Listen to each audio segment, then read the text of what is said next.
What really happened in 1995 when Dudley George became the only Native person killed in a land claims dispute in the 20th century? Why did police open fire on the natives of Ipperwash? Can the tragedy be linked to Ontario Premier Mike Harris? As calls for an inquiry grow louder, Peter Edwards' new book, One Dead Indian, raises some disturbing questions. On September the 6th, 1995, Stoney Point Natives occupied the Ipperwash Provincial Park in Ontario. Now, for 50 years, they'd been calling for the return of their land, taken over by the Canadian military during World War II, land that was supposed to have reverted back to them when the war ended.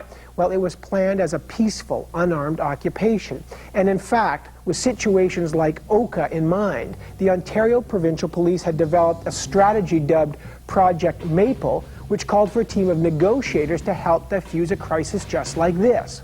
But that night, Project Maple was abandoned. Special tactical forces were brought in as rumors of armed natives abounded. And at 11 p.m., the OPP moved in 30 officers in riot gear, flanked by 4 snipers, to forcibly clear out the park. Now, one native named Slippery George came forward to negotiate with the police, but they quickly surrounded him and they beat him so severely that his heart temporarily stopped. Then a 16-year-old native named Nicholas Cottrell tried to save Slippery George by driving a school bus toward the police line. Well, the OPP opened fire and a bullet grazed Nicholas. Over 100 police rounds were fired in 10 minutes, and during the shooting, Dudley George was killed.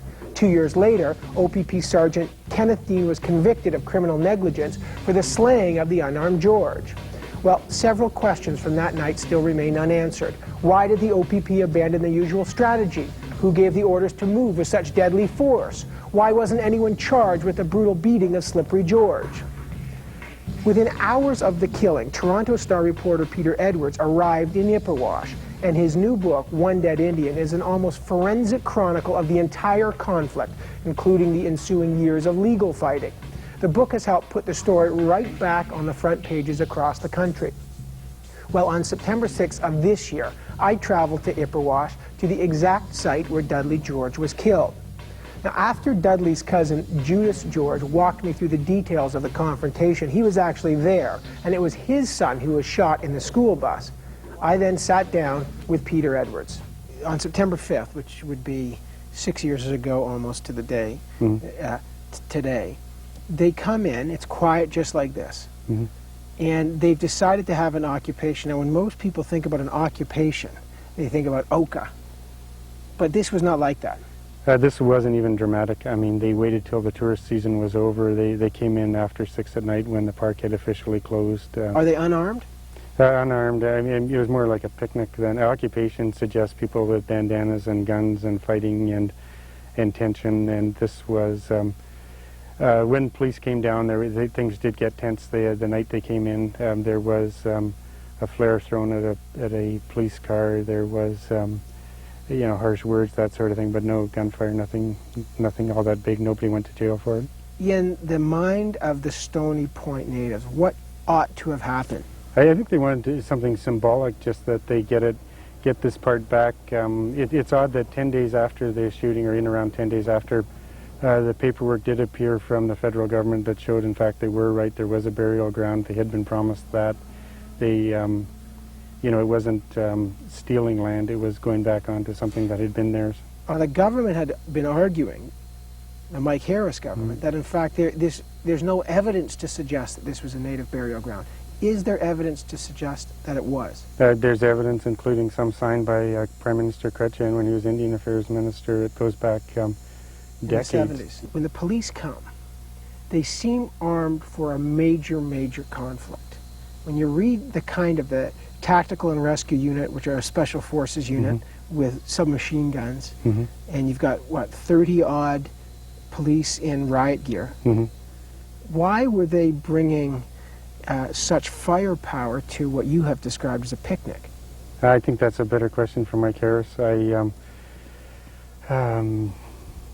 you could also ask why at 11 at night, why in the darkness, why before the police even had an injunction to make the occupation illegal, which it wasn't, but they never even went to court to get the injunction. I think that's why a lot of people want an inquiry right now. The police could have negotiated Did the police ever say, please leave? There were requests, but there was a police plan that called for 13 negotiators. Not one of them was called in. Not one negotiator was called in? None. Right.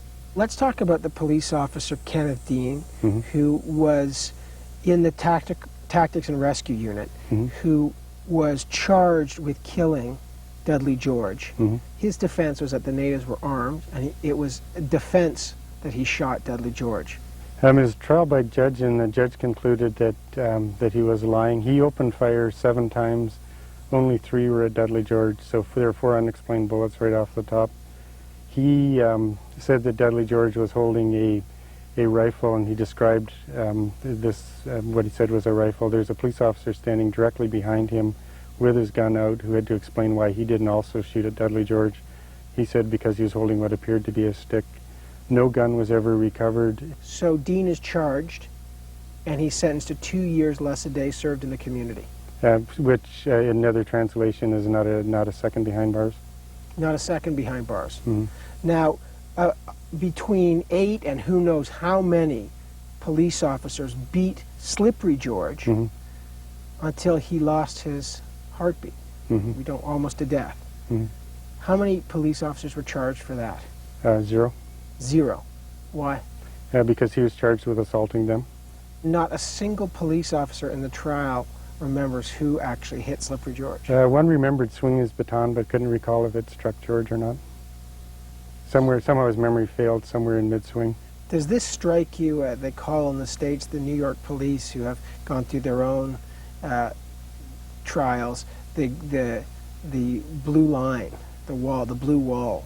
The police never rat on their own kind. Is this what happened here? The judge concluded that not just Dean, but a group of other officers were also lying. So it's not just my feeling, it was the judge's feeling. What evidence do you have that, in fact, no native was carrying any weapon? Not one police officer was hit with any gunfire. Not one piece of police equipment was hit with any gunfire. From where we are, a 12-year-old could throw a stone across the entire battlefield for that night. My mother, with her eyes closed, could have hit somebody that night. It would have been very difficult to miss. What is the relationship between Mike Harris and the OPP officers that ended up marching on Stoney Point? That's extremely interesting because the OPP were and are extremely good at handling these things when they follow their normal routine. The officer in charge that night, I think, actually had been doing an extremely good job. His notes of what he was saying to police at that,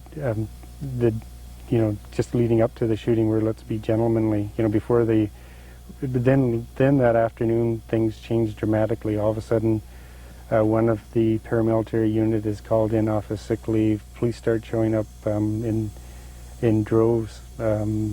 They're all over the area. And at the same time at Queen's Park, you have senior bureaucrats pleading, and in one memo even the word eloquently is used, for caution, for not treating this thing any differently, for at least following normal procedure and getting an injunction.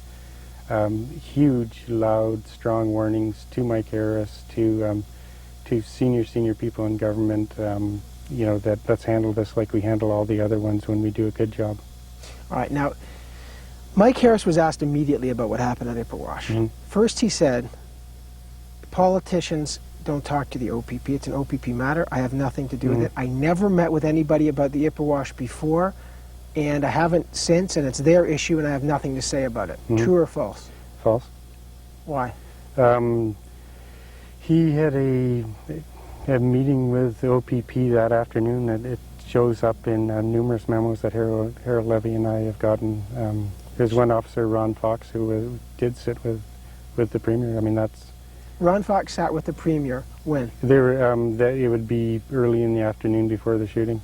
And what happened at that meeting? Ron Fox argued strongly for following the normal way police follow things, for police to just keep on doing a good job. Which is negotiate, talk, don't move in with force. Exactly. What was the response of the Premier? In the memo it says, but Premier and Hodgson, who's a cabinet minister, came out strong. Government lawyers have a numerous amount of interpretations of how you can take that line, but it's interesting that shortly afterwards the OPP started acting way out of character. What evidence do you have to suggest that Premier Harris wanted to take a hard line with the natives and didn't want to go through the procedures of negotiation?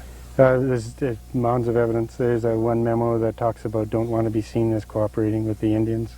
There's another memo that describes the Premier as very hawkish from that day. There's another one about want them out ASAP, another one within 24 hours.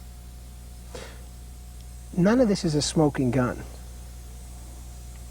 is it? I mean, do we have an order from the Harris himself or from somebody in the Premier's office that said, go in and take them out by force? Want them out within 24 hours. Don't want to be seen as cooperating. I think it is a smoking gun, but we were kind of getting to semantics, because when is an order not an order? If the top person makes his viewpoint very strong, then won't people start marching in that direction? Well, the Ontario government of Mike Harris still refuses to call a public inquiry into the Ipperwash affair. But to get some answers, Dudley's brother Sam George filed a lawsuit against the Premier. Now, the case has dragged on, although the George family has said they'll drop it if an inquiry is launched.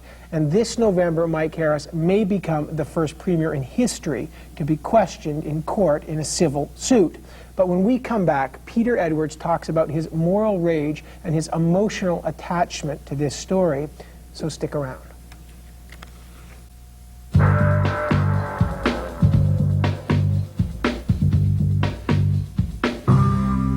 What drove you to write this book? It's been 6 years in the making, and most people had forgotten about Ipperwash. What really touched you about this story that drove you to do this? I was there that night. I saw things that bothered me. I was put in a weird position where there weren't a lot of people around. A lot of people didn't see it. I wanted to get into libraries that this man wasn't armed, that these people weren't wackos on some suicide mission, that was actually peaceful, that something wrong happened here, that I think there's something historic about it. I think... was it emotional for you? Extremely, yeah. Yeah. Did you become close to the people? Yes. You built up a trust with them? Yeah, I think that I think as a reporter, if people are talking, you're obligated to listen, and people started to talk. So I was put in the weird position of being in the mainstream media and hearing from people who don't get listened to very much. Is it fair to say that there was no hope here for justice? Did you ever get that sense that these people... I still don't think there has been justice. I don't think this is a shining example of the system working. I think this is just extremely obscene, and I'm a pretty mainstream person, and I think this is absolutely atrocious. I think it's embarrassing. This isn't the kind of situation that I want my kids to associate Canada with. I don't think my father went to war so that we could come home and shoot unarmed Indians. Your dad's a veteran? He was. He's dead now. And actually, it was quite emotional for me that he worked by reserves for a long time, and he just said, listen to everybody. That people are people. Do you write the book for somebody like him? Yeah. This is something that he would have read. Do you think he'd be proud of you for this? Yeah. Yeah. You cover bikers. Yeah. You've seen a lot. I mean, you've written books about bikers. You're not a lily-livered guy coming up here. What about this story moves you so deeply? It got me thinking about why do we do our jobs? What's the point? What kind of country do we want? Why did my, in a weird way, I felt a very strong, connection with my father, and that the idea that, what's right, what's wrong, do we turn away? Do we say, okay, one dead Indian, big deal, let's get on with it? Like, if we ignore this, then what else should we ignore? I can't conceive of having a gun pointed at me when I'm unarmed. I can't conceive the idea of being ignored for decades to the point that becomes what you expect. This is appalling, I think. So what's the legacy of the shooting? I think that we can't be smug in Ontario. I think that we have to clean our own houses. I think that every life should matter. I think that everyone should be accountable. An innocent unarmed man was shot to death by someone on the public payroll, and a huge amount of other people on the public payroll have spent literally millions of dollars keeping us from knowing why. I think that is an absolute abomination, and I challenge anyone to find a worse case anywhere. I mean, how much worse does it get?